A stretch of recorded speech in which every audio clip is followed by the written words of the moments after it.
అండి, అందరూ ఎలా ఉన్నారు? ఈరోజు నేను ఒక స్వీట్ రెసిపీతో వచ్చానండి. ఈరోజు నేను చేస్తుంది క్యారెట్ హల్వా. నేను తీసుకున్నాను ఈ గ్లాస్తో 5 గ్లాసుల క్యారెట్ తురుము తీసుకున్నానండి. నెయ్యి 3 టేబుల్ స్పూన్స్, జీడిపప్పు కొంచెం, బాదం కొంచెం, కిస్మిస్ కొంచెం, డ్రై ఫ్రూట్స్ మనం ఏమైనా వేసుకోవచ్చు. ప్లస్ షుగర్ 5 గ్లాసుల క్యారెట్కి 4 గ్లాస్ షుగర్ తీసుకున్నానండి. 2 గ్లాస్ మిల్క్ తీసుకున్నాను. ముందుగా కడాయి తీసుకొని దాంట్లో 3 టేబుల్ స్పూన్ నెయ్యి వేసుకున్నాను. దీంట్లో క్యారెట్ కూడా తురుము వేసేసానండి. పచ్చివాసన పోయేదాకా క్యారెట్ని ఫ్రై చేసుకుందాం. క్యారెట్ బాగా పచ్చివాసన పోయేదాకా ఫ్రై చేసుకున్నానండి. ఇది పచ్చివాసన పోయింది, ఎలా ఫ్రై అయింది అనేది మీకు తెలియాలంటే మనం క్యారెట్ తురుము ఫ్రై చేసుకునేటప్పుడు కొంచెంగా వాటర్ రిలీజ్ అవుతుందండి. ఆ వాటర్ అంతా ఎవాపరేట్ అయిపోవాలి. ప్లస్ వాసన కూడా మనకు తెలుస్తుంది పచ్చివాసన పోయేదాకా. ఇప్పుడు అది పోయింది కాబట్టి ఇప్పుడు నేను దీంట్లో 5 గ్లాస్ క్యారెట్కి నేను 3.5 గ్లాస్ షుగర్ వేస్తున్నానండి. నేను ముందు 4 గ్లాస్ అని చెప్పాను, కానీ ఎక్కువైపోతుంది, తీపి ఎక్కువైపోతే తినలేం కదా, అందుకే నేను కొంచెం తగ్గించాను. 3.5 గ్లాస్ వేస్తే సరిపోతుంది.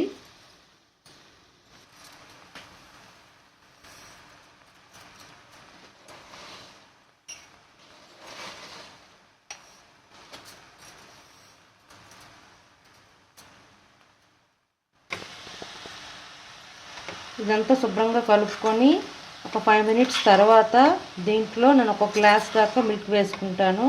నేను ఇందాక 2 గ్లాస్ మిల్క్ అని చెప్పాను, కానీ 1 గ్లాస్ మిల్క్ సరిపోతుంది. దీంట్లో కూడా మిల్క్ వేసేస్తున్నాను. దీంట్లో నేను 1 గ్లాస్ మిల్క్ దాకా తీసుకున్నాను. ఈ మిల్క్లోనే అంతా బాయిల్ అవుతుందండి క్యారెట్. చూడండి, నేను పాలు షుగర్ అని వేసుకొని బాగా దగ్గరికి అయ్యేదాకా ఉడికించుకున్నానండి. ఇంకొక 5 మినిట్స్లో ఇలా కూడా ఉండకుండా దగ్గరికి ఉడికిపోతుంది. వాటర్లా కనిపిస్తుంది కదా పైకి, అది కూడా ఉండకూడదు. దానిపైన మనం నేతిలో వేయించి పెట్టుకున్న జీడిపప్పు, కిస్మిస్, బాదం, నేను సన్ఫ్లవర్ సీడ్స్ కూడా వేసేసి నెయ్యిలో వేయించుకొని పక్కన పెట్టేసుకున్నాను. దీనిపైన ఒక 3 to 4 టేబుల్ స్పూన్ నెయ్యి వేసుకుంటే చాలా కమ్మగా ఉంటుందండి carrot halwa.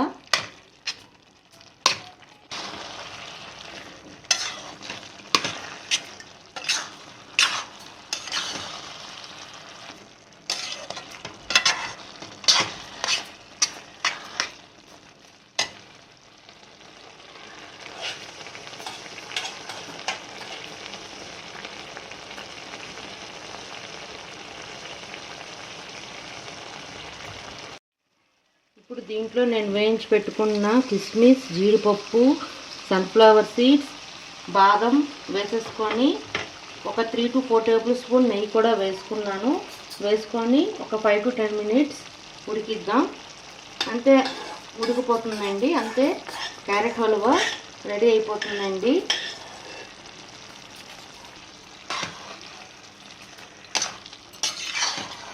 Carrot halwa ready అయిపోయిందండి. ఇప్పుడు గ్యాస్ ఆఫ్ చేసుకొని సర్వింగ్ ప్లేట్లో తీసుకొని సర్వ్ చేసుకుంటే వేడి వేడి క్యారెట్ హల్వా రెడీ అండి.